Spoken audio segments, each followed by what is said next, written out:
कहा साथियों कि आप भी सोमवार का जब व्रत रखते हैं तो ये 5 गलतियां तो नहीं कर देते, जिससे पूजा तो निष्फल हो ही जाती है, भोलेनाथ रुष्ट हो जाते हैं और मिलती क्या है 1 साल की बर्बादी। सावन का महीना शुरू होने वाला है साथियों। पूरा 1 महीना हमारी मंदिरों में, सड़कों पर, घरों में, हर जगह उत्साह का माहौल मिलेगा।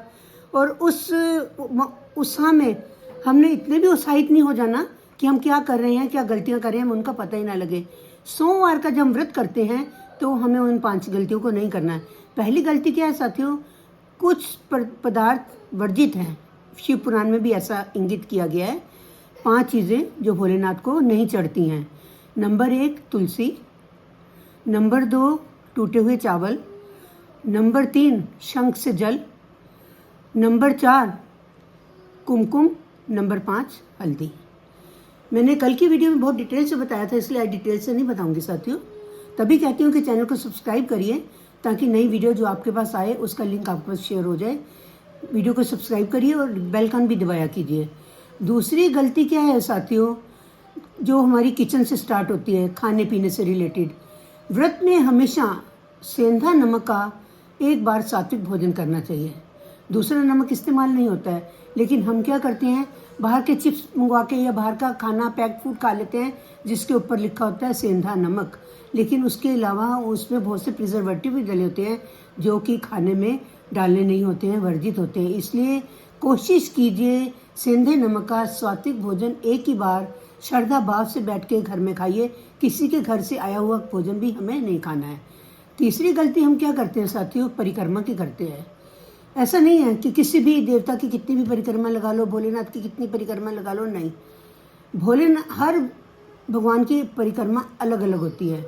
भोलेनाथ की परिक्रमा आधी परिक्रमा होती है जिसे चंद्राकार या सोमरूप भी कहते हैं, क्योंकि बीच में से जलहरी जारी होती है। जो हम शिवलिंग पे जल अर्पित करते हैं, अभिषेक करते हैं जिसमें किसी चीज़ से, उस जलहरी से ही होके गुजरता है। तो जलहरी को टापते नहीं हैं, फांदते नहीं हैं, क्योंकि उसमें पवित्र जल जा रहा होता है। तो क्या करना है, जलहरी से स्टार्ट होना है साथियों और जलहरी तक ही जाना है और वहीं लौट आना है। भगवान को प्रणाम करना है, ओम नमः शिवाय करना है। तो ये होगी हमारी तीसरी गलती। चौथी गलती क्या होती है, लोटे से जल चढ़ाना साथियों। किसी भी लोटे से हम जल और दूध चढ़ा देते हैं, ऐसा नहीं है। स्टील के लोटे से भोलेनाथ को दूध चढ़ाया जाता है और स्टील, पीतल, चांदी के लोटे से भोलेनाथ को दूध चढ़ाया जाता है और तांबे के लोटे से सिर्फ और सिर्फ जल चढ़ाते हैं। गलती हो गई थी मेरे से। तांबे से जल क्यों नहीं चढ़ाते, दूध क्यों नहीं चढ़ाते साथियों, क्योंकि तांबे में दूध डालते ही दूध पॉइजनस हो जाता है। उस दूध को भोलेनाथ स्वीकार नहीं करते हैं, उल्टा हमें दंड देते हैं। इसलिए नोट करिएगा, तांबे के लोटे से जल चढ़ेगा, चांदी, पीतल और स्टील के लोटे से हम दूध भी चढ़ा सकते हैं। 5वीं गलती हम क्या करते हैं साथियों, 5वीं गलती साथियों हम क्या करते हैं, वो हमारी मानसिक गलती होती है, शारीरिक नहीं होती है। व्रत रख के आदमी को बिल्कुल शांत होना चाहिए। पूरा दिन क्या करना चाहिए, प्रभु का नाम सिमरन करना चाहिए। लेकिन अगर हम व्रत रख कर भी क्लेश करते हैं, किसी की बुराई करते हैं, निंदा चुगली करते हैं, किसी को अपशब्द बोलते हैं, उसका दिल दुखाते हैं, तो हमारे पूरा दिन जो हमने नियम से भी पूजा की होती है वो पूजा व्यर्थ हो जाती है। तो साथियों 5वीं गलती बिल्कुल नहीं करनी है, जो हम अक्सर कर देते हैं। हमें भूल कर भी किसी की बुराई नहीं करनी है, शांत मन रहना है, भगवान का स्मरण करना है। साथियों अब हमने बात करी 5 गलतियों की, लेकिन ऐसे उपाय भी हैं जिनको अगर हम सावन के सोमवार करते हैं तो उससे हमें कई गुना ज़्यादा लाभ मिलता है।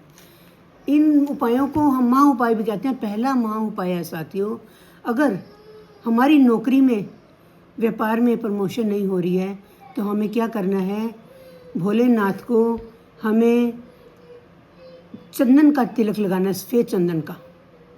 भोलेनाथ को हल्दी और कुमकुम नहीं लगती है, इसलिए गंगा जल लेना है, सफ़ेद चंदन डालना है, वो भोलेनाथ को चढ़ाना है और 108 बारी ओम नमः शिवाय मंत्र का जाप करना है।